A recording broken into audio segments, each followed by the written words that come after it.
First thing on our list is cups, large and small. You may use either or. Tongue depressors, microballoons, Q-cell, epoxy pump. Containers have 24 and 2183 resin. Gloves, squeegees. They can be used, but they need to be clean with no residual epoxy on them. Brushes, 1 inch or 2 inch or fine, pig bristle preferred. 4 to 6 mil plastic for your vacuum bagging if you choose to vacuum bag. Sanding bars. A long sanding bar with coarse 36 grit sandpaper. We use a 1/4 inch plate of aluminum bondoed to a very straight piece of Douglas fir, 6 feet in length. We also have a small sanding bar, 36 grit on one side, 80 grit on the opposite side. Sanding bar is 2 inch wide by 1 inch aluminum extrusion.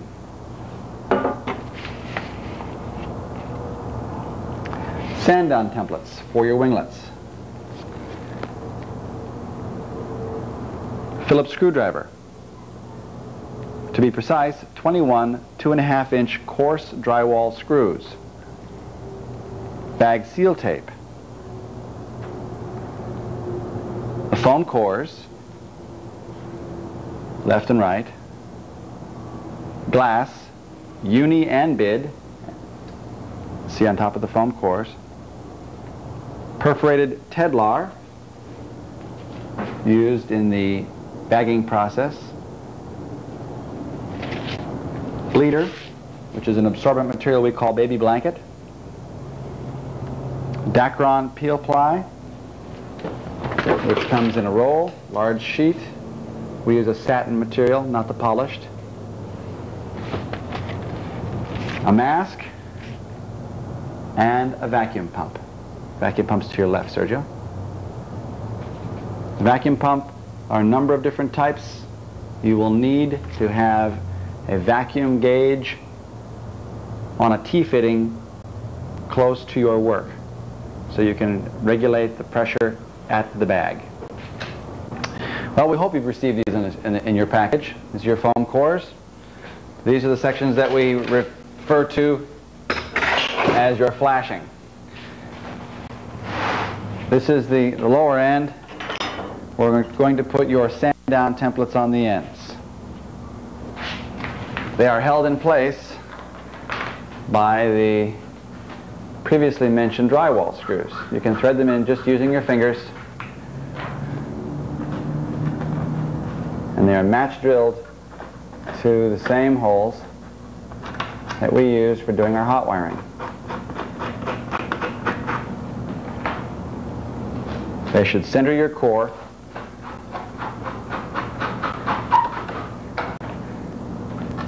providing you a uniform amount of foam around the perimeter to sand off. This gets rid of wire lag,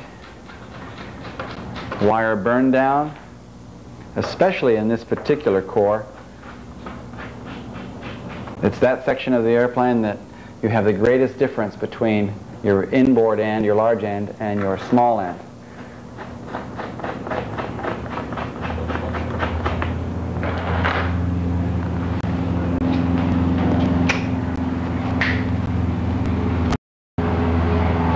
Now, you don't want to tighten them too much. Get them up snug, and then just lightly tighten them. Get them all the way in till they're touching the template, and lightly snug it. You can see the template pull against the foam. Lightly snug. Make sure they're all snug. We do a flip around of this template. Pull them in, lightly snug. You can see the template pull right against the foam. Just snug enough. If you strip one or two out, don't be terribly concerned. And that's what it should look like. At this stage, you need to determine that you have your core with the outboard side of the core up. characterize that there is no trailing edge jig foam sticking up. This is the upper surface, or I should say the lifting surface, inboard surface, and this is the outboard surface. This is the edge that we're going to start with first. We're going to take our core out, and then we're going to cut off about 1.5 inches, I'll miss it, to 2 inches of leading edge. I have a nail holding it together, so you want to endeavor to miss that. We cut this away so that we have access to the leading edge for sanding down.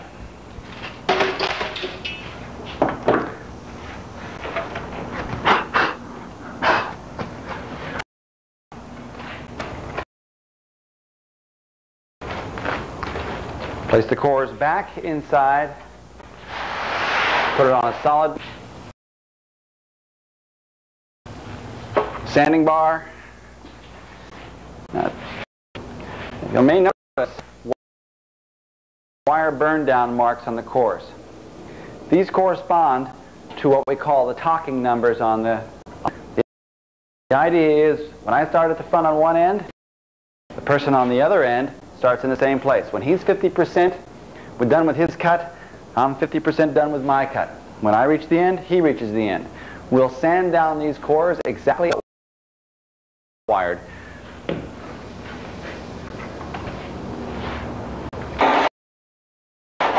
Start in the middle, start in the front, doesn't really matter. The idea is I'm in the middle here, middle there. When I'm 25% in the front, I'm 25% on the front in this area. 36 grit sandpaper doesn't really care what it's sanding. It will go through the micro as easily as it will through the foam. You want to be aware of how much force you're applying. You want to allow the weight of the sanding bar to do the work. You don't want to force the foam cores into the flashing. You want them to. You want this process to remove any air, stresses in the cores.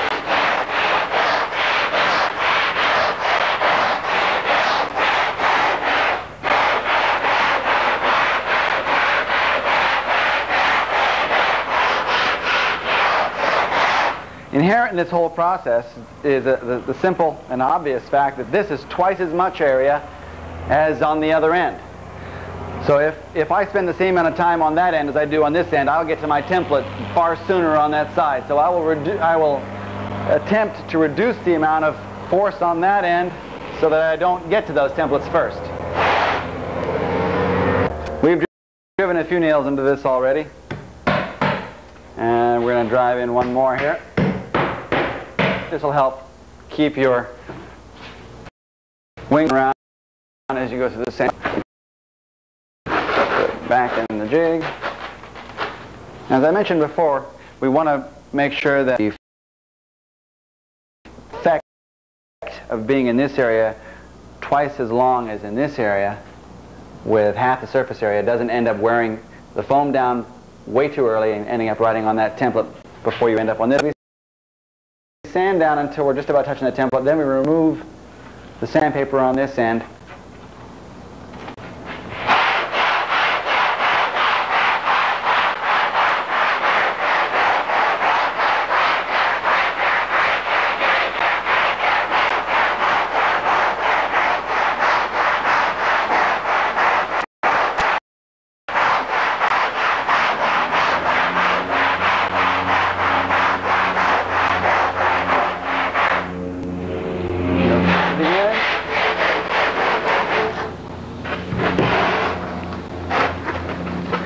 When doing a leading edge, it's quite all right to put a small amount of weight on your blocks. We have a lot of fluorescent tubes in this building and old fixtures, so we got a lot of this stuff floating around, old ballasts.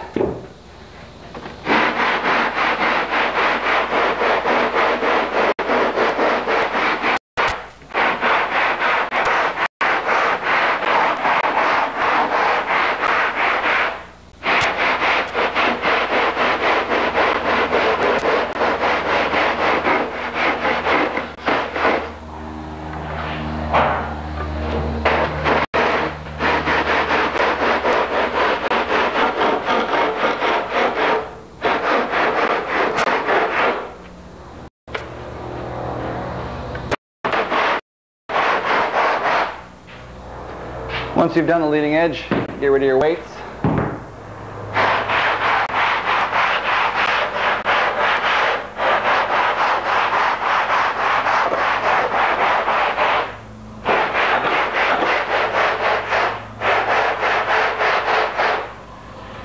If you have a friend that can help you lightly hold the blocks down, have them do so, but encourage them not to deform the block as they resist its movement.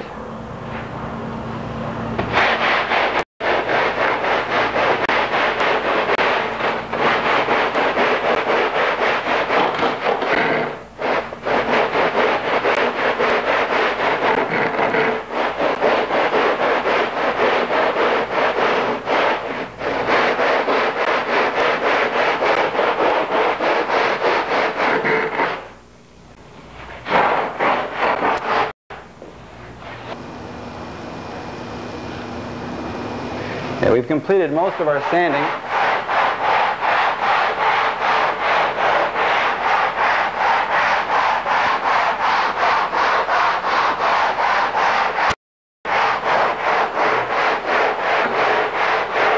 We're down to the point where we're touching templates on the inboard end and the outboard end. I should say the bottom and the top.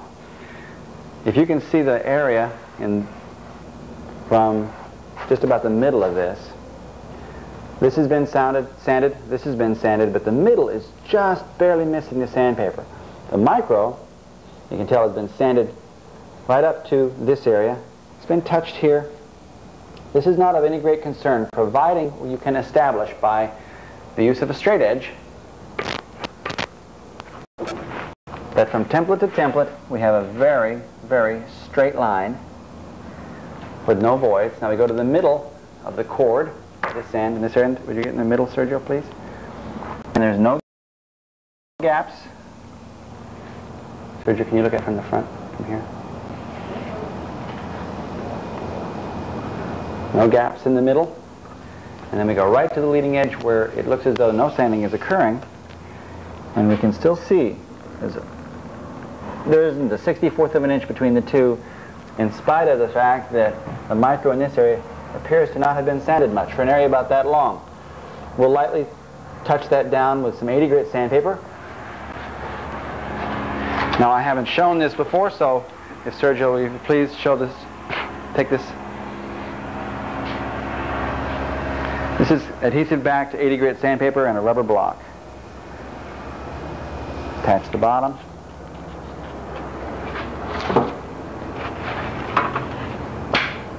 Tear off. Now we go back to the cores. And the attempt here is to not sand the foam adjacent to.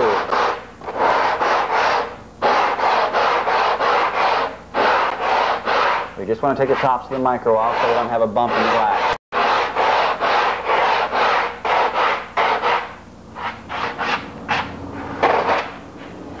That concludes the sanding preparation before glassing. We remove the dust from the surface with a vacuum cleaner or with an air blower, depending on how badly you want to contaminate your shop. And then we apply the glass.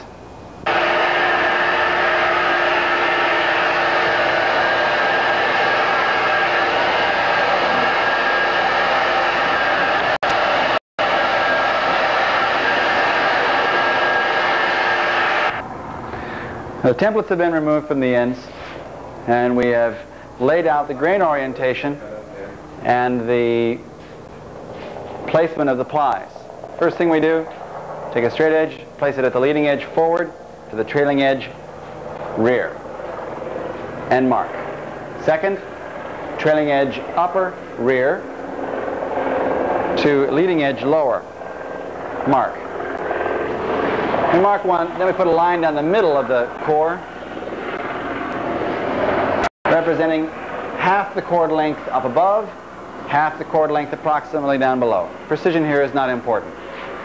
We measure down 16 inches from here to this point, where these lines just happen to cross.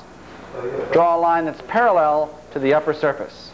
Then we come down another 16 inches and approximately another parallel line to the lower and upper surface. These will be your references for your plies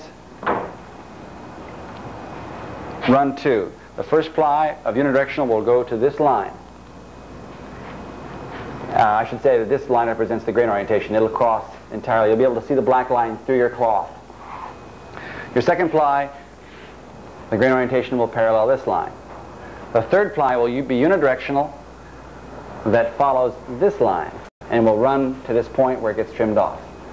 The fourth ply will be bidirectional, will run to this line, and will be cut on the bias.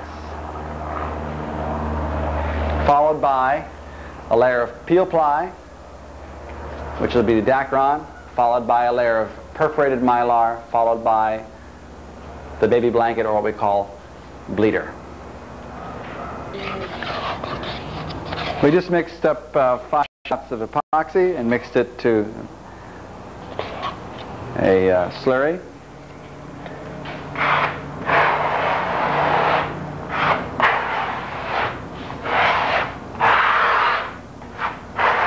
Endeavor to stay away from the holes created by the screws that were used to hold the blocks together during bonding. We'll fill those later with a much drier mixture. I'm going to give Richard some epoxy here. He's going to mix to dry micro.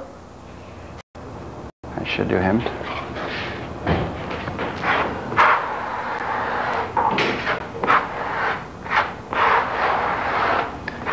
You'll pick up a little bit of foam, stuff that we didn't vacuum out of the pores. Don't be terribly concerned. Perfectly normal. As you move this stuff around, it's going to get drier and drier on you. That's also perfectly normal. Just keep pushing it into the core, into the pores of the foam. You notice I've drawn a black line here at the center line leading edge. That's where your first is going to go after you've got a semi-cure on your glass. Now we're going to show you a technique that's not popular in home building yet, where foam core is concerned.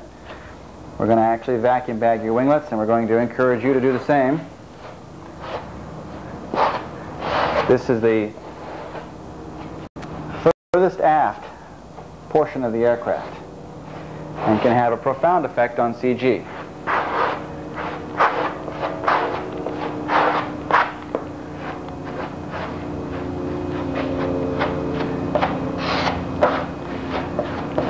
As I mentioned before, we've mixed 5 shots of resin,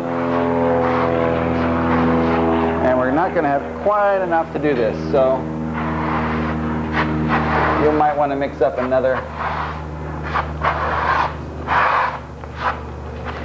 My guess is here one more shot will do it. Richard, why don't you stand over here in camera and show them how that's done. Dry micro is much lighter material than slurry. It's about the consistency of bread dough. Use the squeegee to force that into any major voids that are left in the foam while you're slurrying the rest of the foam around it. Slurry fills up open cells in foam that open up in sand, provide bonding force for epoxy in the skins. Dry micro is a lighter mixture. We use that in quantity to fill larger voids. You'll notice too that we leave behind a little more dry micro, than looks like is level. See if it's just ever so slightly high. When we put the cloth down over top of it, some of it will end up getting pushed through the cloth. That's no major problem. I don't know if the camera can see it here, but you'll notice in this area there's a line of demarcation here that looks very different in color. This area was created by the effect of the hot wire, and in this area that was eliminated by the bar sanding. But this area the sandpaper just barely touched. So if you see that in your own work, don't be concerned. I'm going to mix up another batch of slurry, and I'll be back with you in a moment. Okay, we finished up our slurry with an extra 2 shots of resin. we ended up with very little left over. So 7 shots of resin is what you mix for your slurry. After you have the surface fully slurried and all of the holes filled, take Dacron peel ply. You can take a 1-inch roll on a bandsaw and cut it in half on the bandsaw and put it on top of the micro. A little extra fresh resin from Richard here as soon as he's done mixing, and we'll stick it down. I could have a brush here, but my finger works just as well. We stick it down right on top of the slurried surface.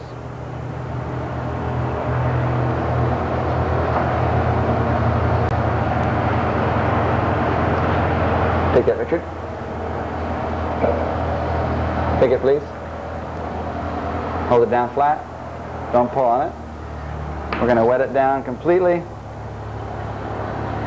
When we're done with the laminate on this side, we'll remove the jig of foam on the upper surface and expose this Dacron on the underside and pull the Dacron off, eliminating the need to sand off micro on the previously laminated glass. And we'll show you this whole process in detail as we go along. It may sound a little cryptic at this point, it certainly does to me, but you'll understand it more completely when you see the results of the whole thing. And we hope that you're watching this tape not as you're doing your winglet, but long before you've done it.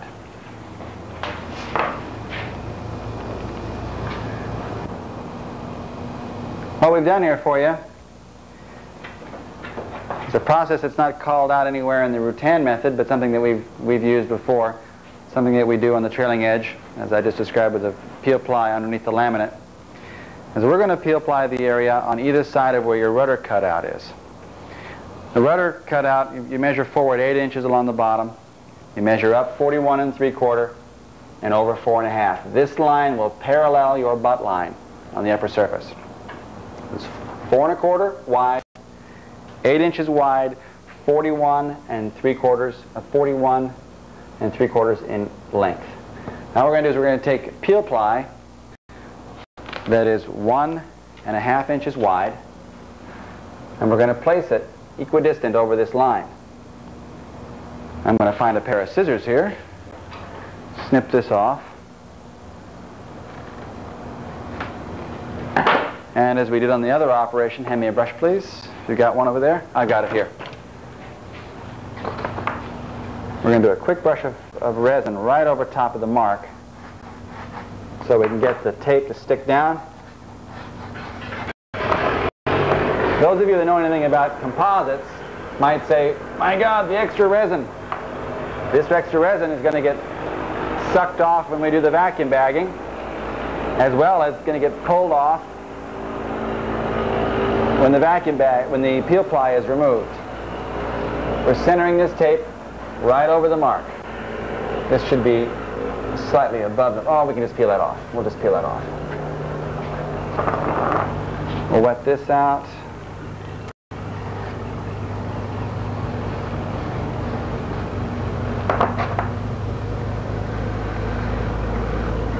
I'll get the scissors and cut that off. I got one.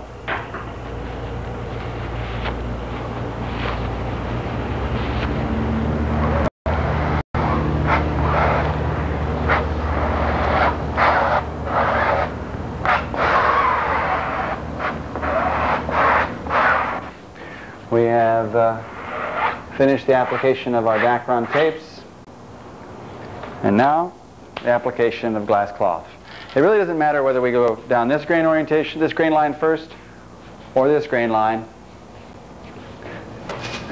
We'll show you how we accomplish that. Actually, I'll take the roll. Here you go. Okay, we have a little epoxy on this surface right here. If you have that on your cloth, make sure that it doesn't end up in the laminate. Let's take it beyond it. Let's keep on going. Okay, I'm going here, Richard. You're not going a butt line. You're going to go over top of it. Over top. There you go. I can see the line through the surface. To your left, to your right, to your right, to your right. See this? That's how far you go over. Okay, back over, you're crossing the grain line. That's it right there. We're following the grain line perfectly. We'll pull the camera back in a moment and show you what that looks like through the glass surface. We'll take a small corner of the waste and cover this edge. Don't distort. Okay.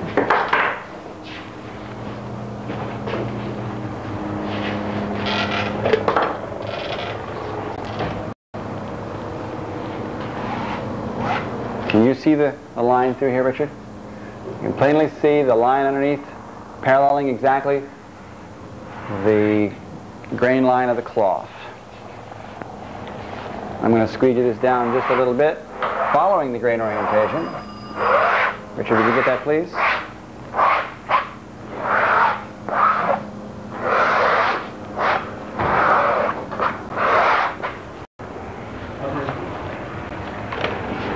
I think what little resin I had left from the last mix, and if it hasn't cured, if it hasn't begun to cure, still thin, you can use this to tack the cloth down. And again, following the grain orientation. I can really see the lines coming through the surface. In the meantime, Rick's mixing resin for me. And I'm going to get my gloves back on.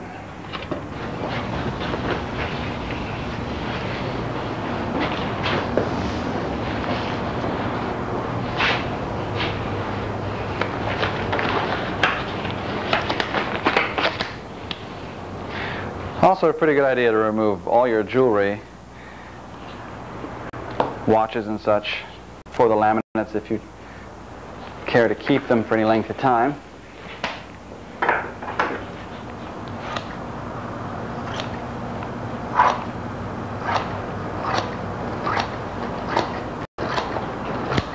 You shouldn't allow more than about 1/4 of an inch or so of glass to hang off of any particular surface during the laminate. We're right in the middle of tape.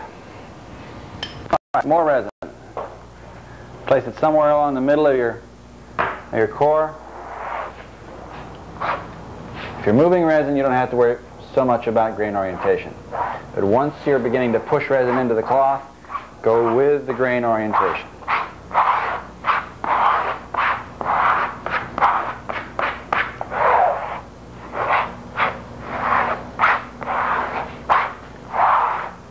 You shouldn't spend more than 10 or 15 minutes on each laminate. It's a very fast layup.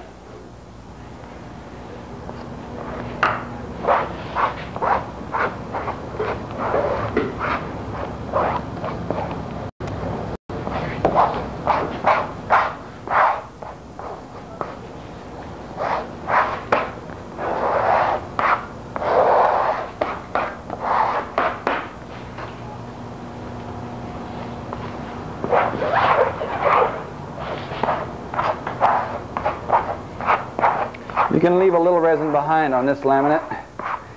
It'll be sucked up into the next layer.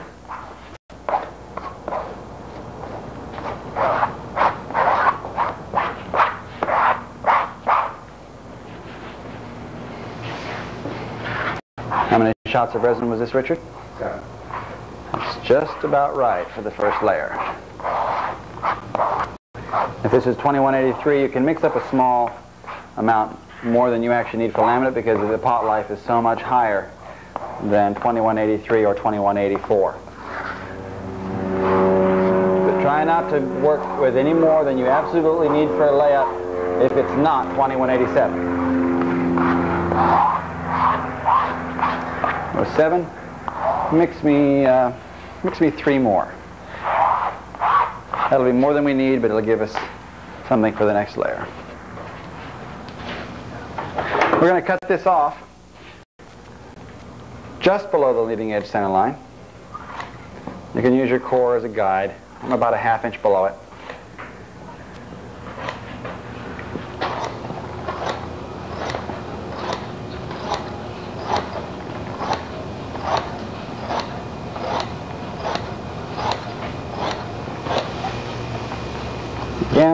to the edge and the ends. We're going to take a small piece of this, cut it a little larger than it needs to be, and butt the edge of this cloth to the other laminate. We don't generally lap unidirectional cloth.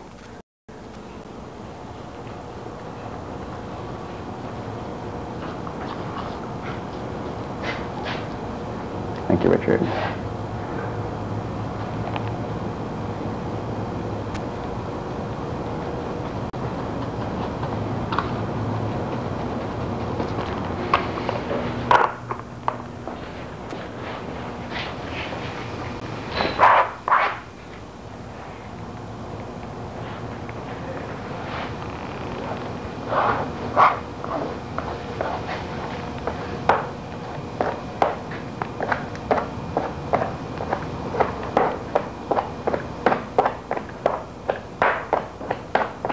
I don't really want to wet the cloth that goes on the center line. It's not terribly important if you do. It'll peel off. It'll remove a little bit of foam when you do peel it off, but you'll replace that foam with a small amount of micro when you get ready to do the layup on the opposite surface.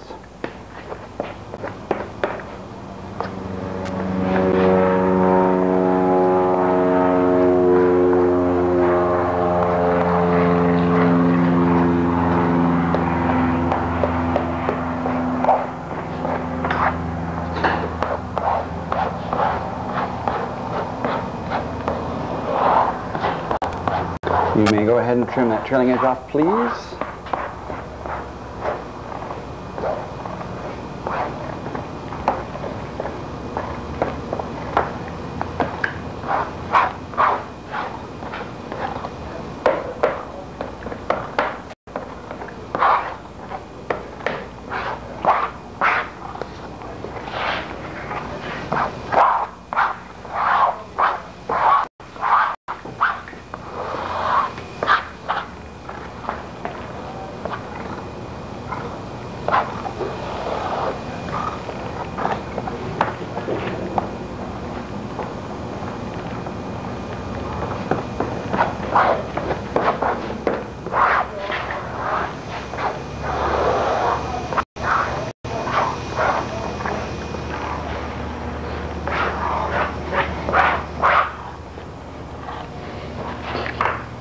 Excellent, sir.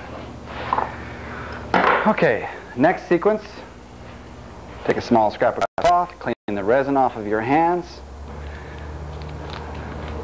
This is a very important step. When you pick this roll of cloth up, if you want to waste one of your more important assets, you'll get resin on the edge of your cloth. Don't do this.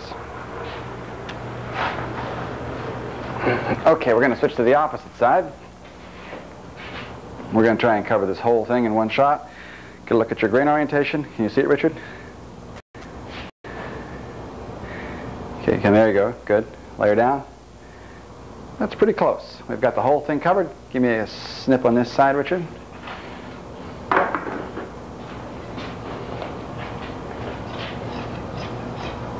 Right close. Real close. There's no reason not to cut close. Real close. I only have to do that cutting operation one time. Okay. Now we can start pulling some of that resin from below up and into this laminate. Richard, put your hands right opposite mine and give me a little tug. That way we can optimize the straightness of the grain orientation.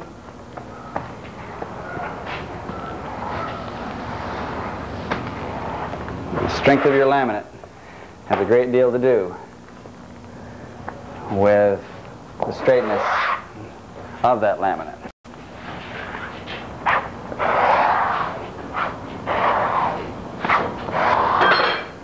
It will not take the 7 or 8 shots of our first layer to wet out our second. Is your squeegee clean, Richard? Because I'm hearing it going, pulling. Make sure it's not only clean but smooth so it doesn't pick up or burr any of your surfaces. That can be done with 150 grit sandpaper on a little sanding board. Skyzors.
We have wet out right to the leading edge center line.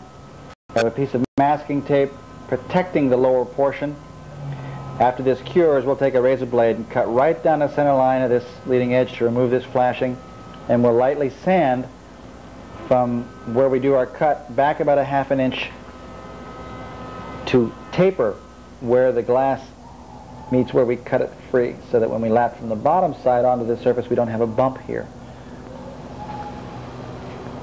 We've completed wetting out the first 2 plies. We're going to attach the 3rd ply now that will run span-wise from this line all the way to this portion here. Richard? Okay, now we're applying the last piece. We're going to go right down the cord line, right there. Right there.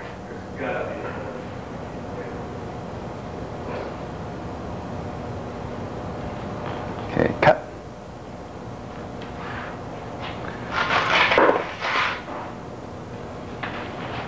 Right there. How about right here first, so that I can let go of this. Cut right against the end of your block.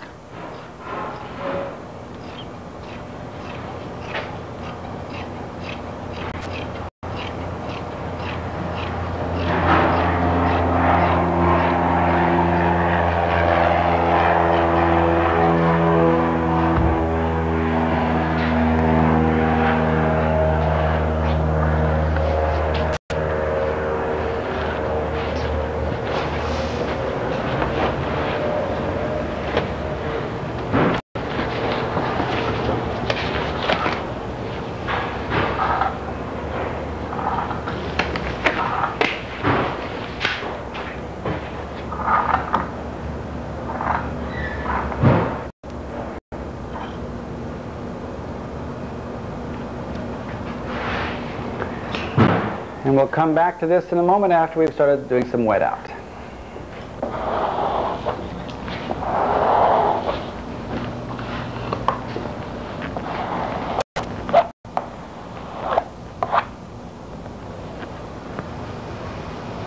Right there, just right there.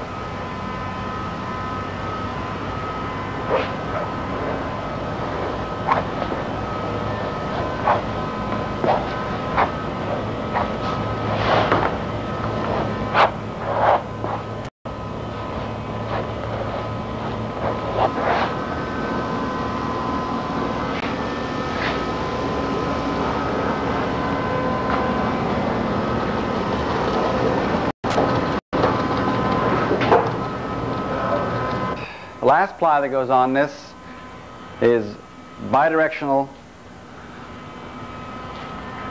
Cloth, we call BID. Bi-Directional, that's BID for short. Grain orientation is plus or minus 45 degrees. I'm not sure you can see it on the camera, but if you see these, what we call cornrows, they are the result of cross fibers. Grain orientation is this way and this way. We've cut this piece oversized, so all we have to do is lay it down against this line.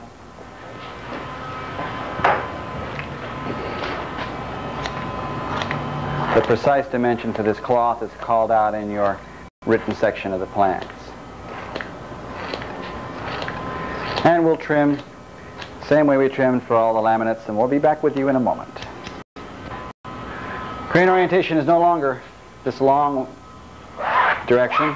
Now we're more diagonal to the surfaces.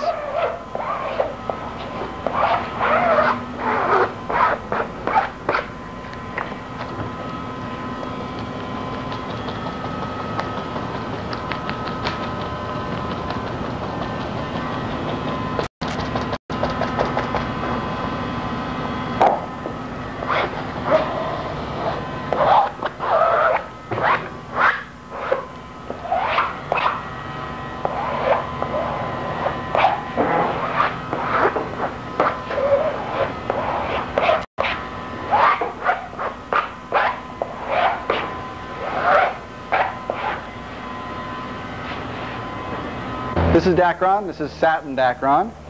This is the last part of the layup process before vacuum bagging. We have just enough. Lap this up here. Yeah, don't worry about that. We're going to cut that off anyway. Let's bring it forward. We're already wet it out.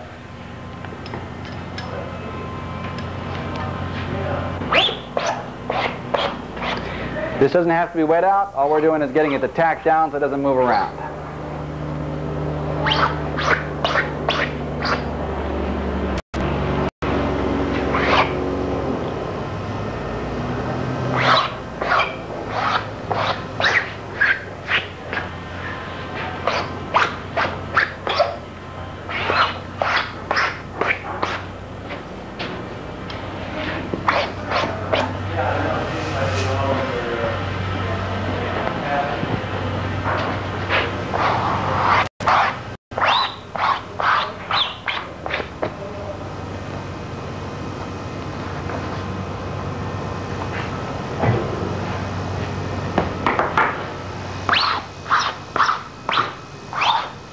Okay, and we'll go on to putting the plastic down in the next section. We've cut the plastic considerably oversized. This is 4 to 6 mil plastic. You lay it on top of your flashing, and we pick up the winglet, place it directly over the plastic. Make sure it matches up pretty good. How you doing on your end, Pat? Look pretty good? Yeah. Mm-hmm. Good match. We get a good fit. And we go to the next step, which is laying on of the Tedlar. Now, this is perforated Tedlar, and this goes directly over the surface. We'll trim it to size, just like any of the other laminates.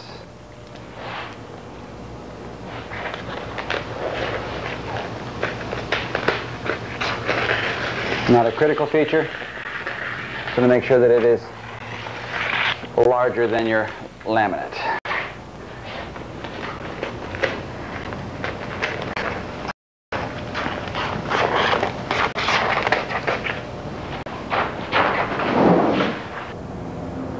application of bleeder, much the same. We're going to let the trailing edge hang over.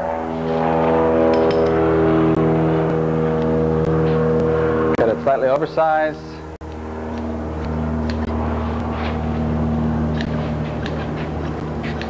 Now we have considerable laminate at the lower end of this than we do at the upper end. So we're going to put a second layer at the lower portion of the winglet. In this process, you don't want to perforate your bag.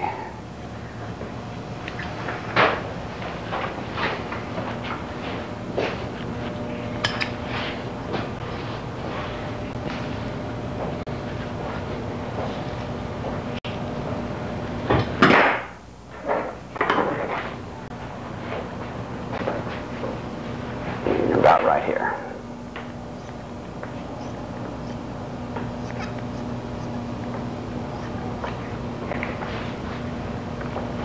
You might want the name of a good chiropractor at the completion of this laminate. Oh.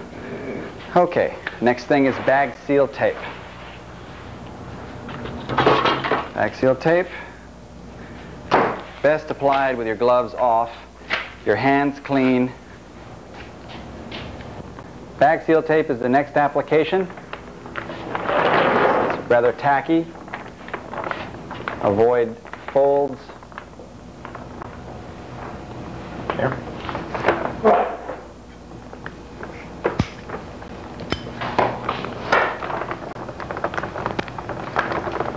We'll give you some close-up shots of this in a moment. Show you what it looks like right at the bag seal.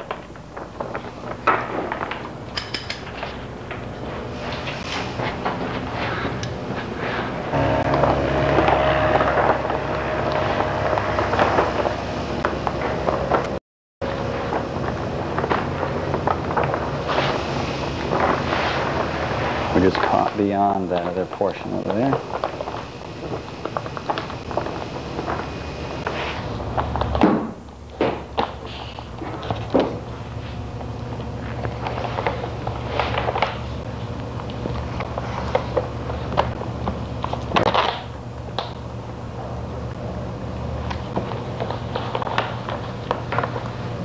Okay.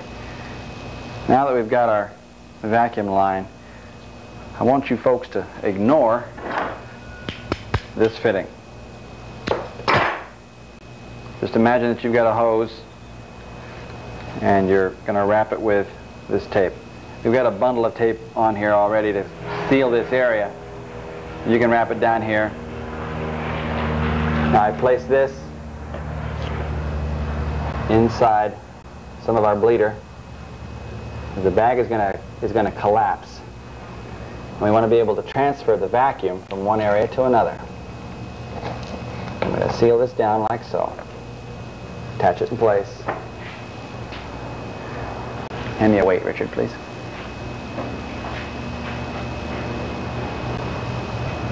Thank you. Now we're going to peel all of the paper backing on our bag seal tape.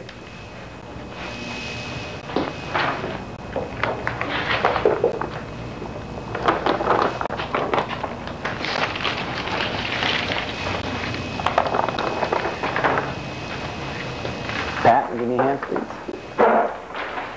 Thank you, sir. Okay, grab your corner right here, just beyond your tape. Mm-hmm. Take it all the way over. Great. All right, now we're gonna fold a little bit of the tape inside so we make sure we don't have a corner leak. It looks just like this.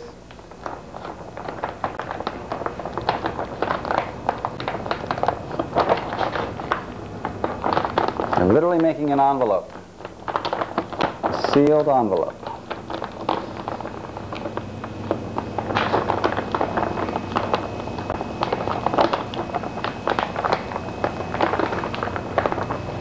The bag isn't always going to want to seal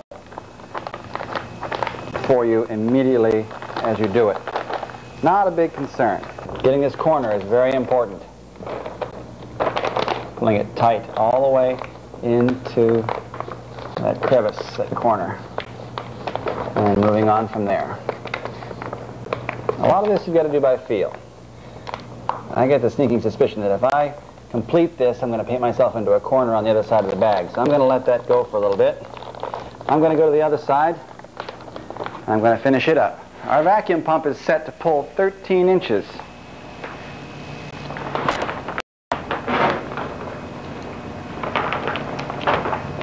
And on your vacuum bag, what you're going to do is you'll have a T in your line. That T will be just before this fitting, right here. 6 inches, a foot away from your fitting. On that T will be a vacuum gauge. And that vacuum gauge, you can set a bleeder on that line so that you can allow a small amount of air to enter the line to balance the pressure. If your vacuum pump does not have a regulator on it, this will serve as regulator so that you don't pull too much vacuum on your part. Right now we have Richard running upstairs to turn on the vacuum pump. First thing we have to do is suck a volume of air out of this bag. So it's going to take a while for the effect of that to begin to show. It's starting to suck down now, and as it pulls out the major portion of air, small leaks have little effect at this stage. But as we begin to suck more and more out of the bag, the leaks begin to have more of an effect. But the vacuum is going to help us seal this bag. And as it sucks down, we want to make sure that our part, Richard, push it toward me just a taste. Whoop, too far. Back toward me. Right there. We want to make sure our part fits well. We find something that does not have anything sharp on its surface, and we put it on top of the vacuum, on top of your part in critical areas to make sure it stays where you want it while it's stuck in a vacuum. And the other thing you want to make sure of is that you have no spanners, like on the underside where the foam goes around the trailing edge jig of the foam. We want to make sure that that fits well. We want to make sure that this portion of the bag comes up around the leading edge and doesn't distort anything in the laminate. We're starting to get the volume out of the bag. We keep checking the perimeter of the bag.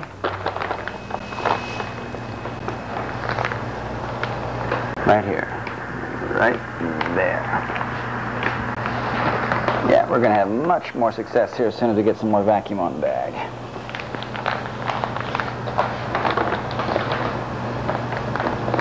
When you get ready to actually suck a vacuum on the bag, you want to be sure that you can get your environment relatively quiet so you can listen for leaks in the bag. I see the resin starting to come up into the material already.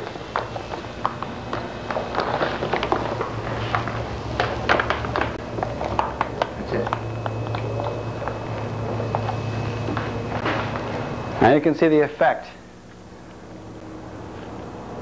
of the pressure pushing the resin up through the Dacron, through the perforated Tedlar, and up into the absorbent layers.